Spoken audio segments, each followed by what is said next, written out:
Hi, this is your Professor Sudha Kolathuparambil, Section 4.1 Correlation. It has four objectives: construct scattered plot for bivariate data, compute and interpret the correlation coefficient, and understand the difference between the correlation and causation. They are not the same. Objective 1: construct a scattered plot for bivariate data. Suppose that a real estate agent wants to study the relationship between the size of a house and its selling price. It is reasonable to suspect that the selling price is related to the size of the house, because we usually expect the house with larger sizes are more likely to have higher selling price. A good way to visualize the relationship like this is with a scattered plot. In a scattered plot, each individuals in the data set contributes an ordered pair of numbers, and each ordered pair is plotted on a set of axes. Let's review how to plot these points before doing the actual example on the scattered plot using the size and the price of the house. Here each x and y, we can treat this as ordered pair 1, 5, 4, 7, 5, 10 and 8, 16. And look at the x value. So this is x axis, this is the y axis. X value smallest is 1, highest is 8. So I can use the scale as 2. So 2, 4, 6, 8, 10. If I look at the y values, 5 is the smallest and largest is 16. So I am going to use the scale 5. So 5, 10, 15 and 20.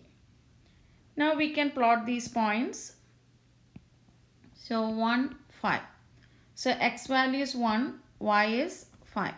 So look at the x-axis. So 1 will be somewhere here and the 5 on the y-axis. And you can see that these two intersect at this point. Next point is 4, 7.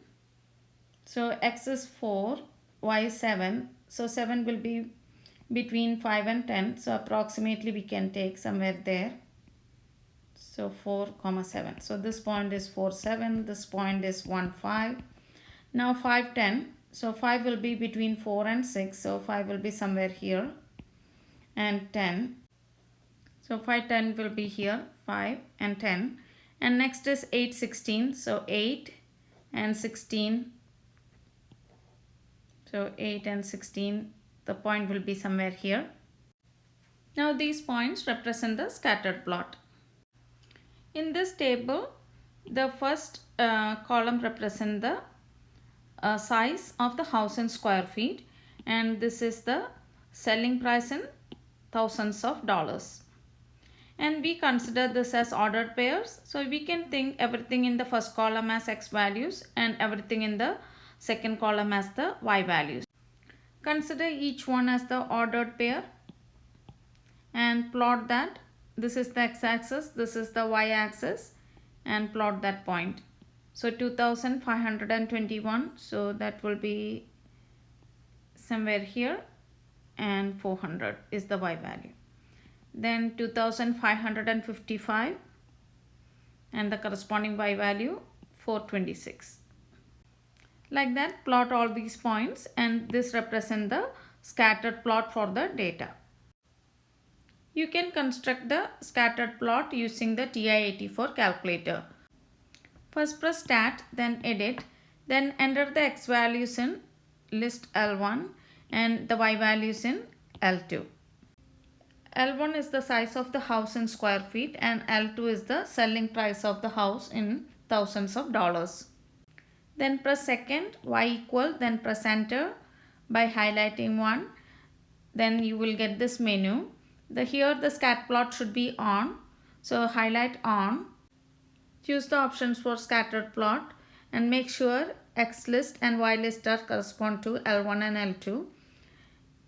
And then press zoom to view the plot. As the size of the house increases, the price also increases. So we can say that there is a positive association between the size and the price. And if you analyze this, you can see that all these points are clustered towards a line. We can say that the relationship between these two variables like size and the price are linear. Therefore, we can say that the scattered plot exhibit a positive linear association between the size and the selling price. If the scattered plot are not in a line, then it's not in a straight line, you can see that. So then we can say that the relationship between two variables are non-linear. As the x value increases, y is also increasing. Then we can say that there is a positive association between these two variables. As the x value increases, y is decreasing. Then we can say that the two variables are negatively associated. That means larger x value will have smaller y value, or smaller x value will have a larger y value.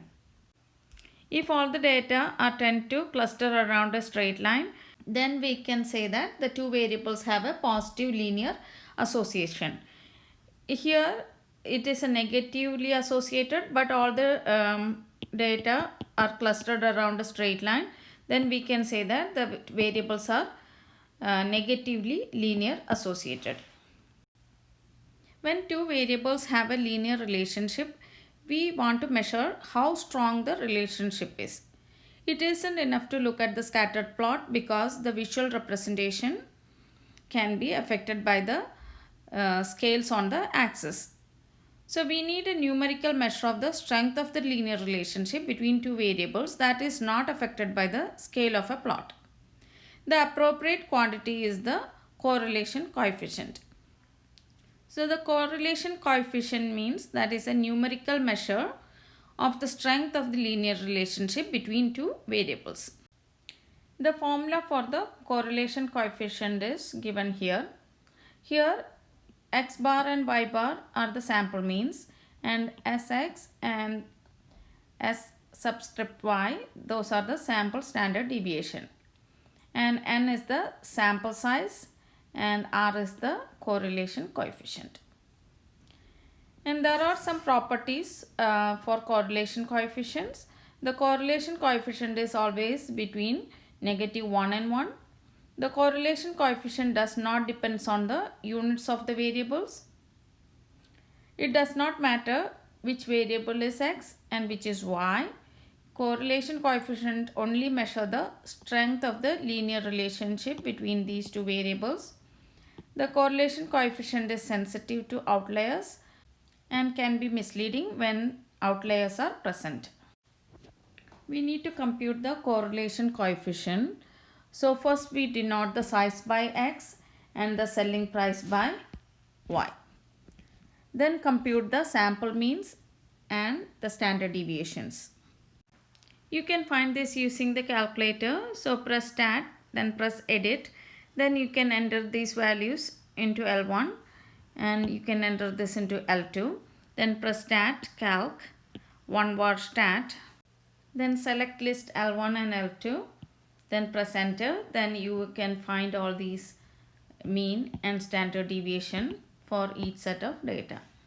Then in step 2, take each x value and subtract x bar, the mean from that, and divide by the standard deviation. Do the same thing for each y value. Then multiply those values. So after multiplying those values, add all these values and divide by n minus 1.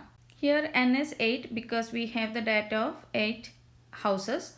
So divide by 7. Round your answer to 3 decimal places, that is the correlation coefficient r. Here r is positive, that shows that the two variables have a positive linear association. The value of r is close to 1, that shows that the linear association is more strong. Let's see how to interpret the correlation coefficient. If r is positive, the two variables have a positive linear association. If r is negative, two variables have a negative linear association. If r is close to 0, the linear association is weak. If it is close to 1, it is more strongly positive linear association is. If R is close to negative 1, the more strongly negative linear association is. So if it is close to 1 or negative 1, it is still a strong association, but 1 is showing that strongly positive linear association, negative 1 is showing more strongly negative linear association. And if R is equal 1, then the points lie exactly on a straight line with positive slope. And if R is negative 1, then the points lie exactly on a straight line with negative slope.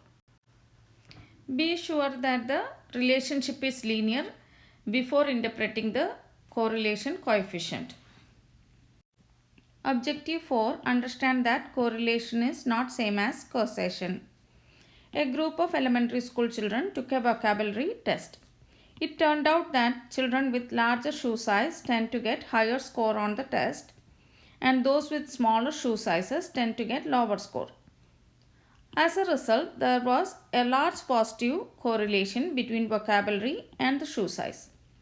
Does this mean that learning new words causes one feet to grow, or that growing feet causes one's vocabulary to increase?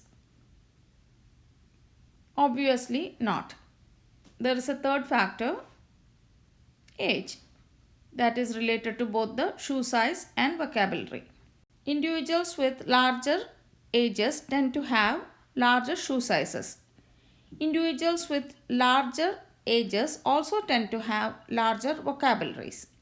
It follows that individuals with larger shoe sizes will tend to have larger vocabularies. Age is a confounder in this example. Age is related to both shoe size and vocabulary, which makes it appear as if shoe size and vocabulary are related to each other. The fact that the shoe size and vocabulary are correlated does not mean that changing one variable will cause the other to change. Correlation is not same as causation. In general, when two variables are correlated, we cannot conclude that changing one value of one variable will cause a change in the value of the other. In this section, you learned how to construct and interpret scattered plot and difference between the positive, negative, linear and non-linear associations, and how to compute and interpret the correlation coefficient and difference between the correlation and causation.